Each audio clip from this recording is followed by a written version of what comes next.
Trainers, ये तो हम जान चुके हैं कि डिज़ाइन एक्चुअली क्या है। तो चलिए आए अब हम ये देखने की कोशिश करते हैं कि डिज़ाइन का प्रोसेस क्या है, यानी कि वो कौन से स्टेप्स हैं जिनको फॉलो करके हम कोई भी चीज़ बाआसानी डिज़ाइन कर सकते हैं। आपको मैं यहाँ पे एक और बात बताता चलूँ कि डिज़ाइन किसी प्रॉब्लम को तो सॉल्व करता ही है, लेकिन इसके साथ साथ ये एक ऐसा प्रोसेस भी है जो किसी भी प्रोडक्ट या सर्विस की वैल्यू में भी इजाफा करता है। दोस्तों, स्टैनफोर्ड यूनिवर्सिटी के एक प्रोफेसर रॉफ फास्ट ने आज से कुछ साल पहले एक थ्योरी पेश की जिसका नाम है design thinking process. Design thinking process के अंदर रॉफ फास्ट ने 5 से 6 ऐसे स्टेप्स डिफाइन कर दिए जिनको अगर आप फॉलो करें तो आप कोई भी चीज़ बहुत आसानी के साथ डिज़ाइन कर सकते हैं। दोस्तों, दुनिया में एक बहुत बड़ी डिज़ाइन बनाने वाली कंपनी है ईडीओ।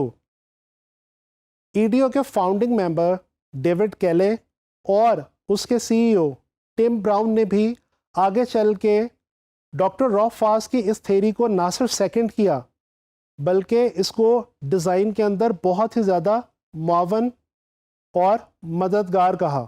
चले आए हम एक काम करते हैं, हम डिज़ाइन थिंकिंग प्रोसेस की मदद से डिज़ाइनिंग के प्रोसेस को समझने की कोशिश करते हैं। डिज़ाइन के प्रोसेस का जो पहला स्टेप है वो है कि आप उस प्रॉब्लम को डिफाइन कर लें जिसका सॉल्यूशन आप ढूंढने के लिए निकले हैं। दूसरा स्टेप है एम्पैथी। इस स्टेप के अंदर हम अपने टारगेट ऑडियंस के बारे में इंफॉर्मेशन कलेक्ट करते हैं। ट्रेनर्स, यहाँ पे आप लोगों को मैं रुक के बताना चाहूँगा कि टारगेट ऑडियंस किसे कहते हैं। टारगेट ऑडियंस का कॉन्सेप्ट डिज़ाइन के अंदर बहुत ही ज़्यादा अहमियत का हामिल है।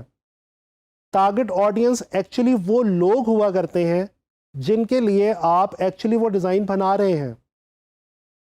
मिसाल के तौर पे, अगर आप चाइल्ड लेबर के हवाले से एक डिज़ाइन बनाना चाहते हैं किसी पोस्टर का, तो वो लोग जिनको आपने वो पोस्टर प्रेजेंट करना है या जिनके आगे वो पोस्टर आपने शो करना है, वो आपके टारगेट ऑडियंस कहलाएंगे। एम्पैथी के इस सेकंड स्टेज के ऊपर हम ये जानने की कोशिश करते हैं कि हमारे टारगेट ऑडियंस किस एज ग्रुप से ताल्लुक़ रखते हैं, उनकी फाइनेंशियल क्लास क्या है, उनकी इकोनॉमिक क्लास क्या है और उनकी एजुकेशनल क्लास क्या है। इसके बाद बारी आती है हमारे तीसरे स्टेप की, जो कि बहुत ही इंटरेस्टिंग है। ये तीसरा स्टेप है आइडिएट। जी, आइडिएट का मतलब है ब्रेनस्टॉर्मिंग करना या आइडिया को एनालाइज करना। लफ्ज़ आइडिएट निकला है आइडिया से, यानी कि आइडिया डेवलप करना। प्रॉब्लम डिफाइन हो गई, टारगेट ऑडियंस के बारे में पता चल गया। अब हम आइडिया डेवलप करने की कोशिश करेंगे अपने डिज़ाइन के हवाले से। चौथा स्टेप है प्रोटोटाइप। इस स्टेप के अंदर हम अपने डिज़ाइन का एक मॉडल बनाते हैं ताकि हम अपने डिज़ाइन को एक प्रॉपर फाइनल शेप दे सकें। इसके बाद बारी आती है फीडबैक की। जब आपने एक ख़ास मॉडल बना लिया, उसके बाद आप वो मॉडल फीडबैक के लिए लोगों के सामने प्रेजेंट करेंगे, और ना सिर्फ प्रेजेंट करेंगे बल्कि लोगों से उसके बारे में उनकी राय भी जानने की कोशिश करेंगे।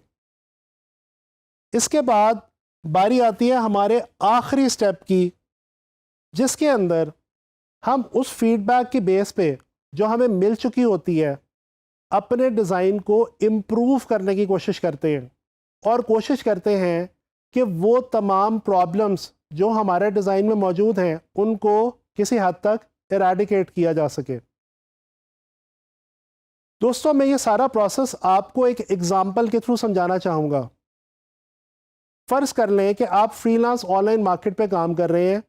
आपको एक क्लाइंट ने एक पोस्टर बनाने के लिए दिया जो कि गरीब बच्चों की एजुकेशन के हवाले से किसी चैरिटी इवेंट के बारे में आपको डिज़ाइन करना है। अब इस पोस्टर के लिए सबसे पहले आपको प्रॉब्लम सॉर्ट आउट करना है। प्रॉब्लम क्या है? गरीब बच्चों की एजुकेशन। अब उसके बाद आप टारगेट ऑडियंस के बारे में जानने की कोशिश करेंगे, यानी ये पता लगाएंगे कि उस चैरिटी इवेंट के ऊपर कौन से ऐसे लोग आने वाले हैं जो चैरिटी या डोनेशन दे सकते हैं। इसके बाद आप आइडिया क्रिएट करेंगे। आइडिया क्रिएट करने के बाद आप उसका एक डिज़ाइन ऑप्शन बनाएंगे और वो डिज़ाइन ऑप्शन किसी भी ऐसे शख्स के सामने प्रेजेंट करेंगे जो उस टारगेट ऑडियंस को मैच करता हो, और उस शख्स से मिलने वाली तमाम फीडबैक की बेस पे आप अपने उस डिज़ाइन को इम्प्रूव करने की कोशिश करेंगे। तो ये है आपका डिज़ाइन प्रोसेस। दोस्तों, डिज़ाइन थिंकिंग अप्रोच का हमारी डेली लाइफ के अंदर भी बहुत ही ज़्यादा अहम किरदार है। डिज़ाइन थिंकिंग प्रोसेस को इस वक्त अमेरिका, ऑस्ट्रेलिया और कनाडा जैसे बड़े ममालिक में बहुत ही ज़्यादा पजीराई हासिल हो चुकी है, और वहाँ पे कोशिश ये की जा रही है कि स्कूलों, कॉलेजों और यूनिवर्सिटीज़ के अंदर स्टूडेंट्स के अंदर डिज़ाइन थिंकिंग प्रोसेस को इंजेक्ट किया जा सके और उनको इस काबिल बनाया जा सके कि वो अपनी डेली लाइफ में फेस किए जाने वाले डिफरेंट प्रॉब्लम्स को सॉल्व करने की कोशिश करें और इस तरह से नई चीज़ें डिज़ाइन करें। ग्राफिक डिज़ाइन के अंदर भी डिज़ाइन थिंकिंग अप्रोच डेफिनेटली बहुत ज़्यादा इम्पॉर्टेंस का हामिल है। अगर आप एक अच्छे ग्राफिक डिज़ाइनर बनना चाहते हैं तो डेफिनेटली आपको ये पता होना चाहिए कि वो कौन से टारगेट ऑडियंस है जिसके लिए आप कोई भी चीज़ डिज़ाइन करने जा रहे हैं। इसके अलावा आपको आइडिया क्रिएट करना भी आना चाहिए, और जी हाँ, अपने आइडिया को दूसरे लोगों तक एनालाइजेशन के लिए भी दिया करें और उनसे मिलने वाली फीडबैक की बेस पे अपने बनाए हुए डिज़ाइन को इम्प्रूव करने की कोशिश करें।